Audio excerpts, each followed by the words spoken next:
अस्सलाम वालेकुम जी, हाफ़िज़ मोहम्मद इमरान आप सबको खुशामदीद कहता है। पाकिस्तान और भारत का मैच कोई नतीजे तक किसी नतीजे तक तो पहुँच नहीं पाया है। लेकिन इस मैच से पहले जो बातें पाकिस्तान और भारत की टीमों के बारे में हो रही थी कि शायद पाकिस्तान को थोड़ी बहुत बरतरी है या भारत को मसाइल का सामना है, उस वजह से शायद वो उतने ज़्यादा एतमाद के साथ नज़र ना आएँ।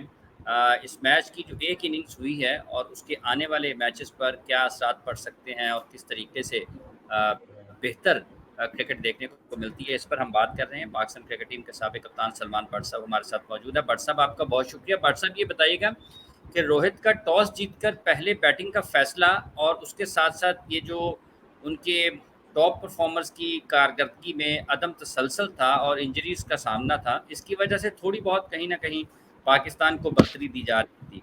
तो कल जिस तरह से उन्होंने मैच में 1-2 मर्तबा कमबैक किया, तो इसके बाद आप समझते हैं कि अब आने वाले मैचेस में दोनों टीमें बराबर हैं, यानी कि 50-50 हो जाएँगी किसी भी मैच के लिए? देखिए हाफ़िज़ जी, सबसे पहले तो मैं ये कहूँगा कि इंडिया ने इस मैच से गेन किया डेफ़िनेटली। और वो गेन यही है कि despite early loss of wickets, despite all the pressure regarding के रिसेंटली कोई बहुत अच्छी शेप में नहीं है, टीम क्या होगी, इंजरीज़ हैं, कौन पूरा फिट हुआ है या नहीं हुआ। श्रेयस अय्यर वापस आ रहे हैं, रोहित शर्मा अगेंस्ट शाहीन थोड़ा वल्नरेबल रहे हैं पिछली कुछ इनिंग्स से। और उसके अलावा ऋषभ पंत नहीं है, और उनकी जो रेगुलर टीम होती है उसमें से कुछ उनके जो की प्लेयर्स हैं वो मिसिंग है। और फिर उसके बाद कल के मैच में वो बैटिंग करने के बाद 60 पे 4 आउट हो जाते हैं। तो ये सारी जो चीज़ें हैं, इनके बावजूद they come back and make to 66। So I think ये उनके लिए बहुत बड़ा गेन है मेंटली, कि वो डिस्पाइट ऑल दीज फैक्टर्स जो कि नेगेटिवली इफेक्ट कर सकते थे टीम को, लेकिन दो बंदों की अच्छी पार्टनरशिप ने वो टीम का जो माइंड सेट है ना उसको शिफ्ट कर दिया होगा, और उनमें बहुत ज़्यादा कॉन्फिडेंस इंडक्ट किया होगा कि ये इतनी मुश्किलात के बावजूद एक अच्छे और बेहतरीन बॉलिंग अटैक के ख़िलाफ़ वो इतने रन्स कर सकते हैं जिस पे मैच पे लड़ा जा सके। हमें नहीं पता जब मैच होता तो पाकिस्तान कैसा खेलता, इंडिया की बॉलिंग कैसी होती, क्योंकि उसमें भी तो कुछ इंजरी से वापस आए लोग। और हुँ, पिच जो है, लेकिन उसका ये पता है कि पिच के मुतालिक कि क्योंकि बार-बार थोड़ी-थोड़ी बारिश होती थी, तो थोड़ा-सा बॉलर्स के लिए हेल्प थी उसमें। और अगर इंडिया इस हेल्पफुल पिच के ऊपर कह लीजिए कि डिसेंट बॉलिंग करते, राइट चैनल्स, राइट एरियाज़ को हिट करते, तो पाकिस्तानी बैटिंग के लिए भी मुश्किलात हो सकती थी। और पाकिस्तान ने जो इनिशिएटिव लिया था, 4 आउट करने के बाद बीच में उसको खो दिया। और थोड़ा कह लीजिए कि अपनी गलती और कुछ बहुत ही अच्छी बैटिंग पांड्या की और ईशान किशान की, उसने इंडिया को एक अच्छे टोटल तक जाने में मदद की। और मैं समझता हूँ कि आखिर में भी हमारे फास्ट बॉलर्स वापस लेकर आए हमें। अगर ये आउट ना करते आके तो ये फिर भी 300 हो जाना था। ठीक है।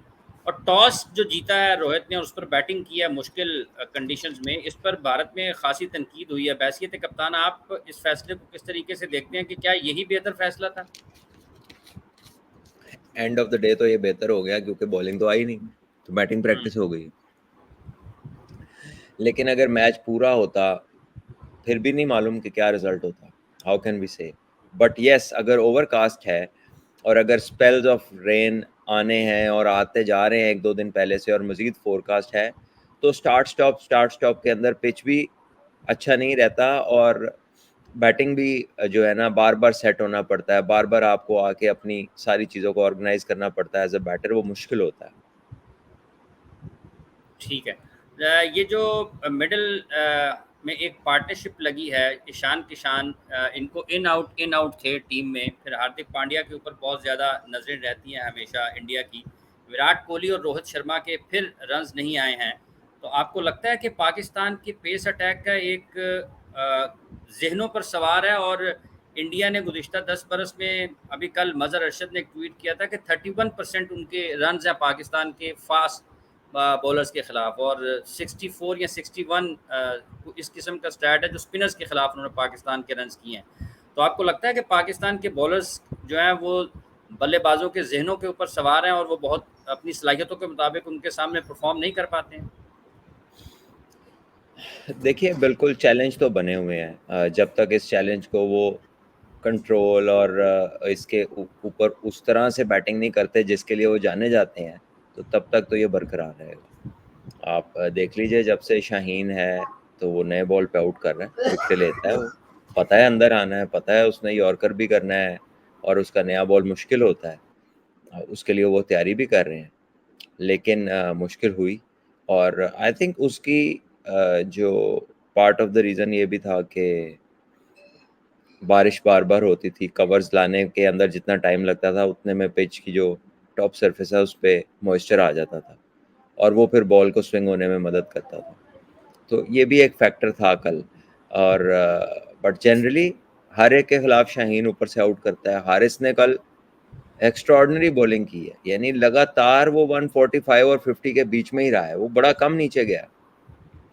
नसीम शाह ने बहुत अच्छी बॉलिंग की, मेरे ख्याल में सबसे ज़्यादा अनलकी वो रहे हैं। वो भी डिजर्व करते थे कि 5 आउट करें, लेकिन उनके एज जो लग के इधर-उधर जाते रहे, बीट होते रहे, बहुत कंट्रोल के साथ बॉलिंग किया, तो तीनों ने बॉलिंग ही बड़ी शानदार की है। ठीक है, बट सर बैटिंग के शोबे में अगर भारत की बात है तो जो इंजरीज़ का सामना था, जो वापस आए हैं ईशान किशन और श्रेयस अय्यर, आपको लगता है कि ये सेटल सा बन जाएगा और अब केएल राहुल और ऋषभ पंत अगर ये ईशान खेलते रहते हैं तो वापसी उनके लिए फिर महदूद ओवर्स की क्रिकेट में या वनडे क्रिकेट में मुश्किल हो जाएगी? देखिए, मुश्किल तो नहीं होगी इन अ सेंस के हेल्दी कंपटीशन पहले भी था, लेकिन अब एक मेजर कंपटीशन में तब्दील हो जाएगा, क्योंकि जिस लेवल पे वो रन्स कर रहे थे, इसी पे ये भी करना शुरू हो गए हैं। हुँ, और ये अंडर प्रेशर नॉक बड़ी अच्छी थी, ये आसानी से भूलने वाली या इग्नोर होने वाली नॉक नहीं है। ठीक है, ये किसी ऐसी टीम, ऐसे अटैक, ऐसे हालात की नहीं है कि यार बड़ा अच्छा है यार, ये रन्स करता रहता है। ये एक्सेप्शनल नॉक थी जो कल खेली है। तो ये डेफ़िनेटली उसको हेल्प करेगी ग्रो करने में और उसको एक नया स्टैचर देगी एज़ अ कम्पेटिटर। और अच्छा है, एक और अच्छा कॉम्पिटिशन है इनकी टीम के अंदर। ठीक है। बहुत-बहुत शुक्रिया सलमान भट्ट साहब, आपने अपना वक़्त दिया। तमाम देखने वालों को बहुत शुक्रिया। इस सेशन से इतना ही। आप हमें इजाज़त दें। अपना बहुत सा ख़्याल रखें। अल्लाह हाफ़िज़।